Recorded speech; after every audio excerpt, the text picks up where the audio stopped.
தம் biryani part 1 video. முதல்ல தம் பிரியாணிக்கு தேவையானது எல்லாம் எப்படி ரெடி பண்ணி வச்சுக்கிறதுங்கிறத இந்த வீடியோவில் பார்க்கலாம். நீட்டமாக மெல்லியதாக அரிந்த வெங்காயத்தை எண்ணெயில் பொரித்து தனியாக எடுத்து எண்ணெயை வடிய வச்சுக்கலாம். ஒரு பாத்திரத்தில் கொஞ்சம் தண்ணி போட்டு அதில் குங்குமப்பூ போட்டு அதை ஊற வச்சுக்கலாம்.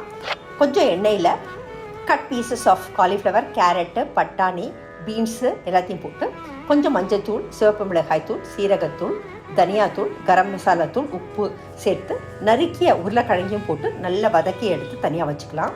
மீன்வைல் ஒரு பாத்திரத்தில் 1 cup long grain basmati rice போட்டுக்கலாம். அதுக்கு 1.5 கப் அளவு தண்ணி சேர்த்துக்கலாம். அதை ஒரு வாட்டி கலந்ததுக்கப்புறம் அதுக்கு தேவையான அளவு உப்பு, பிரிஞ்சி இலை, பட்டை, கிராம்பு, மராட்டி மொக்கு, அன்னாசி பூ சேர்த்து அதை 2 விசில் விட்டு தனியாக எடுத்து வச்சுக்கலாம். மீன்வைல் அந்த வானிலையிலேயே எண்ணெயும் நெய்யும் சேர்த்துட்டு அதில் பூண்டு, பொடியாக இருந்த வெங்காயம், பச்சை மிளகாய், கொத்தமல்லி, மின்ட் லீவ்ஸ், நறுக்கின தக்காளி, உப்பு, சீரகம், கசகசா, சோம்பு கொஞ்சம் எக்ஸ்ட்ராவாகவே போடுறேன், கசூரி மேத்தி, இதெல்லாம் போட்டு நல்லா வதக்கி கொஞ்சமாக முந்திரி பருப்பும் சேர்த்து இதை நல்லா வதங்கினோடனே ஆறினோடனே இதை விழுதாக மிக்சியில் அரைச்சி எடுத்து வச்சிடலாம்.